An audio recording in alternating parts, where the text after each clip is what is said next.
नमस्कार दोस्तों, मेरा नाम है शुभम सिंह और स्वागत है आपका अमेज़न के मिस्टीरियस और एक अनदेखी दुनिया में।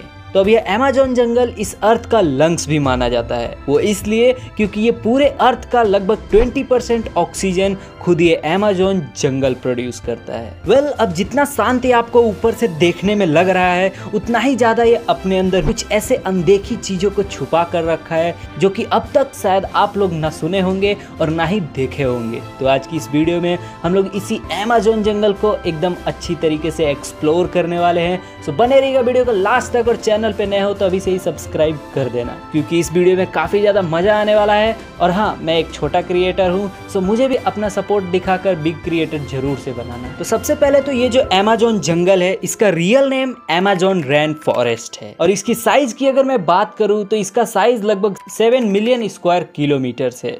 यानी कि अगर मैं इसको अपने इंडिया से कंपेयर करूं तो हमारे भारत का 2 गुना हिस्सा ये कवर करता है। यानी कि अगर हम 2 भारत को मिलाएंगे तब जाकर एक अमेज़न जंगल बन पाएगा। अब आप लोग भी इसके साइज को सुनकर इसका पोजीशन जानने के लिए काफी ज्यादा एक्साइटेड हो कि इतना बड़ा जंगल आखिर कौन से देश ने ऑक्यूपाई करके रखा है। तो मैं बता दूं कि ये कोई एक देश में नहीं है, बल्कि ये 10 देशों का जंगल है। यानी कि ये अमेज़न जंगल पूरे 10 देशों में फैला हुआ है, जिसमें से मेजोरिटी पार्ट ब्राजील, पेरू और कोलंबिया के पास है। ब्राजील के पास लगभग 60%, पेरू के पास 13% और कोलंबिया के पास 10%। जबकि इसके माइनॉरिटी पार्ट यानी कि बहुत कम जगह कुछ 7 कंट्रीज ने ऑक्यूपाई करके रखा है। ये अमेज़न जंगल इतना ज्यादा खास है और इतना ज्यादा घना है जिसको हम सोच भी नहीं सकते, क्योंकि इस अमेज़न के अंदर लगभग 390 बिलियन ट्रीज हैं और लगभग 16,000 प्रजाति के ट्रीज इस अकेले अमेज़न जंगल में पाए जाते हैं। तो आप लोग सोच ही सकते हो, इन ट्रीज में से कोई ना कोई ट्रीज तो आज से हजारों और लाखों साल पुराने हो सकते हैं। अब ये अमेज़न रेन फॉरेस्ट अपने रिवर को लेकर भी काफी ज्यादा चर्चित है, क्योंकि इसका रिवर भी दुनिया का सबसे लंबा रिवर है, जिसका नाम है अमेज़न रिवर। और इसकी अगर मैं साइज बताऊं तो ये लगभग 6,992 किलोमीटर का है, यानी कि अप्रॉक्स 7,000 किलोमीटर।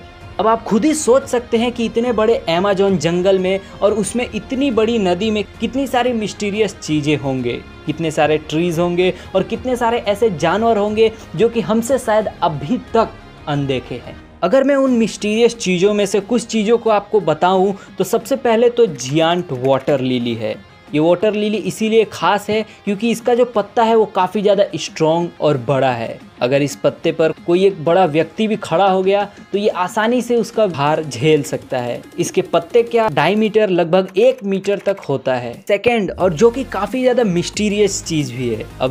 आप लोग कई बार बहुत सारे हॉलीवुड मूवी में या इवन बॉलीवुड मूवी में भी चलते हुए पेड़ों को तो देखा ही होगा, लेकिन क्या कभी आपने रियल में ऐसे वॉकिंग पाम को देखा है? ये भी वॉकिंग पाम यानी कि चलते हुए ट्रीज इस अमेज़न जंगल में मौजूद हैं।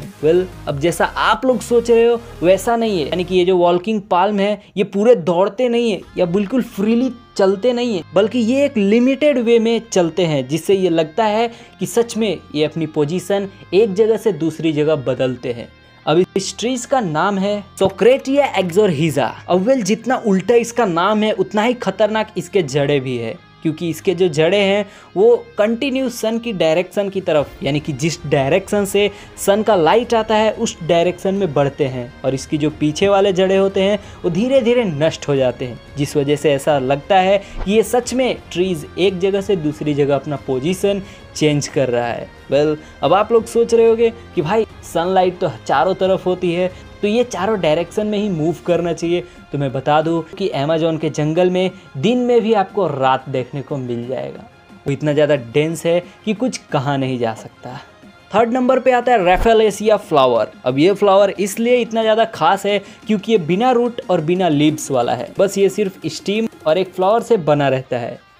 यही इसका खासियत नहीं है, बल्कि ये फोटोसिंथेसिस भी नहीं करता। यानी कि अगर आप लोग पढ़े होंगे छोटे क्लासों में, हर प्लांट अपने अंदर फोटोसिंथेसिस करता है, यानी कि सन की एनर्जी को अपने पास ऑब्जर्व करता है और उससे अपनी खाना की पूर्ति करता है। लेकिन ये यानी कि रैफेलेसिया फ्लावर फोटोसिंथेसिस भी नहीं करता है, लेकिन फिर भी इसके अंदर से हीट प्रोड्यूस होते रहती है। अंत में यानी कि जब इसके मरने का टाइम आएगा उस समय इसके अंदर से बिल्कुल सड़ी हुई मांस की बदबू आती है, जो कि इतना ज़्यादा खतरनाक रहता है कि कह नहीं सकते। अब ये तो थे कुछ रेयर प्लांट्स और फ्लावर्स के बारे में, लेकिन इसके अंदर एक काफ़ी ज़्यादा रेयर रिवर भी है जिसका नाम है सनाया टिम्पिसिका। अब ये बेसिकली रेयर इसलिए है क्योंकि इसे बॉइलिंग रिवर भी कहा जाता है। अब इसी से आप लोग समझ चुके होंगे कि ये रिवर काफ़ी ज़्यादा गर्म होता है। इसका अगर मैं नॉर्मल टेम्परेचर बताऊं तो लगभग 98 से 110 डिग्री सेल्सियस तक टेम्परेचर रहता है, यानी कि इसके अंदर पाँव रखते ही आप आलू के जैसे उबल जाने वाले हो।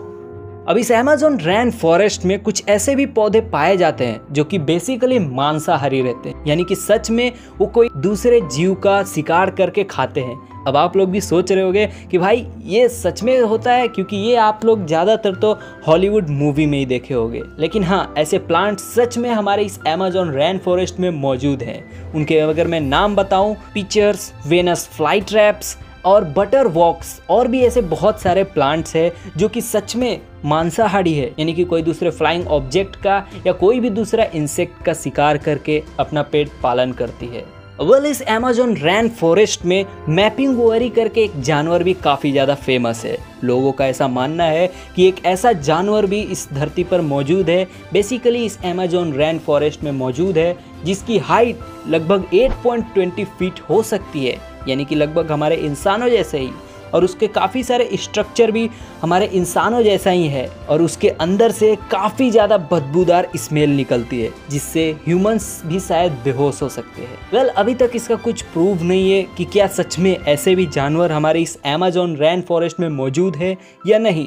अब वहाँ के आदिवासियों का ऐसा मानना है कि कोई जादूगर था जो कि अमरता के वरदान लेके इस रूप में उसी जंगल में फंस गया। अगर साइंटिस्ट की माने तो कुछ साइंटिस्ट ऐसा मानते हैं कि ये ग्राउंड स्लोथ की एक गलत समझी जाने वाली प्रजाति, समझ रहे हो, जो कि आज से 9000 साल पहले ही विलुप्त हो जानी चाहिए। आप लोग को क्या लगता है, क्या सच में ऐसे कोई एनिमल हमारे इस अमेज़न रेन फॉरेस्ट में मौजूद होंगे? मुझे अपनी राय कमेंट करके जरूर से देना। आज की इस वीडियो को यहीं पे रहने देते हैं क्योंकि काफी ज्यादा लंबा हो जाने वाला है। लेकिन हाँ, अगर आप लोग को भी पार्ट 2 चाहिए जिसमें मैं ये बताऊंगा और भी कैसे खतरनाक एनिमल रहते हैं और वहाँ की जो नॉर्मल ट्राइब्स है वो कैसे अपनी लाइफ को गुजारते हैं, अगर वो सारे चीज़ आपको जानना है तो मुझे कमेंट में पार्ट 2 लिखकर जरूर से कमेंट करना। मिलता हूँ मैं नेक्स्ट वीडियो में, और हाँ, सपोर्ट जरूर से करना।